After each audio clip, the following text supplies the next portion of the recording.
Ya, Ilya Topuria baru-baru ini dinilai telah membocorkan sesuatu yang besar, yang membuat penggemar semakin ingin tahu siapa sebenarnya calon lawan yang telah dipersiapkan untuknya. Sejak pelepasan sabuknya di divisi featherweight dan naik ke lightweight, hanya untuk berhadapan dengan Islam Makhachev. Sejak saat itu, semua penggemar sangat menantikan pertarungan ini, namun belakangan rasa keinginan penggemar tersebut mulai terobati setelah Topuria mengumumkan calon lawan yang berikutnya. Melalui satu cuitan di media X-nya, Topuria mengatakan ketika mereka mengumumkan orang-orang tidak akan mempercayainya, maka para penggemar bersiaplah. Dan begitu penggemar melihat postingan tersebut, spekulasi pun menyebar luas dan banyak di antara mereka yang menduga bahwa pertarungan Topuria selanjutnya di kelas 155 pon bukannya akan melawan Islam Makhachev, melainkan mega bintang UFC yang lainnya Conor McGregor. Dan dari reaksi penggemar ini sedikit lebih masuk akal ketimbang Topuria harus langsung berhadapan dengan Makhachev. Dan di antara potensi dari pertemuan keduanya juga pernah terpantau tepat untuk dilangsungkan, di mana McGregor juga pernah mengatakan akan menghabiskan sisa kontrak pertarungannya untuk melawan Topuria. Dan begitu juga sebaliknya jika mantan juara divisi 145 pon tersebut juga terkesan ketika bisa menggelar pertarungan dengan The Notorious.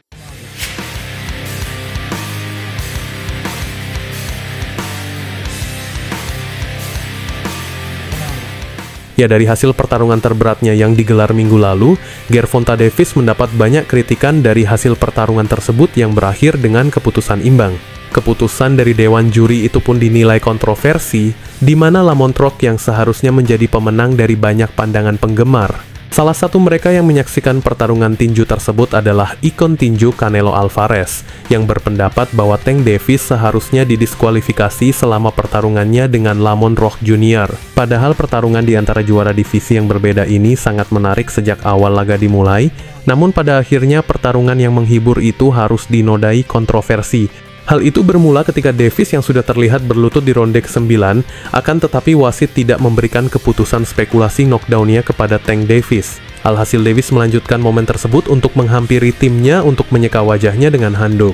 Momen tersebut kemudian menimbulkan kebingungan yang meluas, dan yang lebih membingungkan lagi ketika wasit yang memimpin pertarungan malah menyebutnya sebagai time out dadakan dari Davis.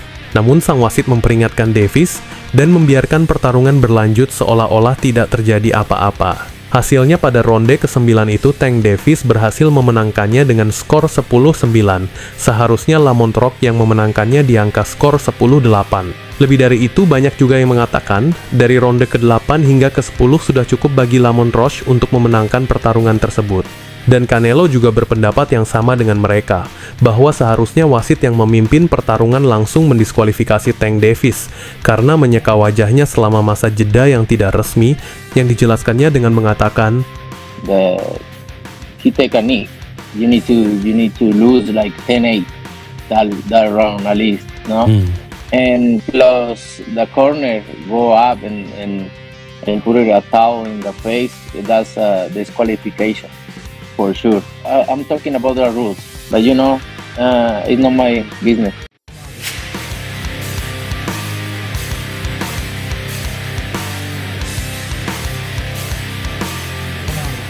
Ya, juara kelas welter Belal Muhammad memiliki ikatan yang kuat dengan negara Palestina, dan tentunya Belal juga bangga telah mewakili warisan negara orang tuanya di sepanjang karirnya.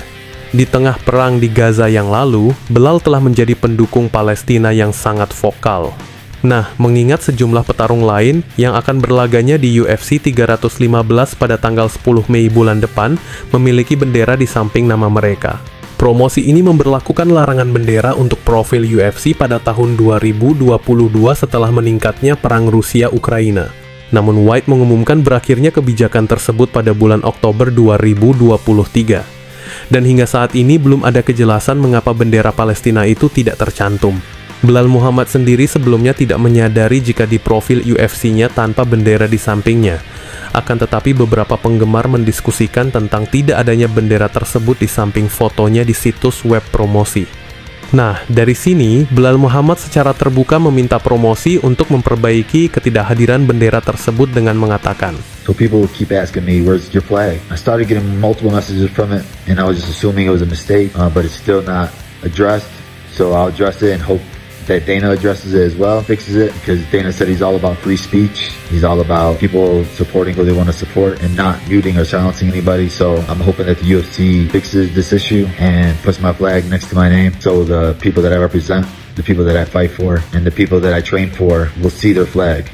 Di luar dari dua kebangsaan yang mungkin dimilikinya antara tanah kelahirannya Chicago, Amerika Serikat dan tanah kelahiran orang tuanya Palestina, apakah promosi UFC terlihat bingung untuk menentukan bendera mana yang seharusnya berada di sisi profil sang juara ini? Sepertinya jika memang demikian, UFC hanya memperkeruh satu masalah kecil yang berujung bisa membesar karena bendera merupakan simbol dari satu negara.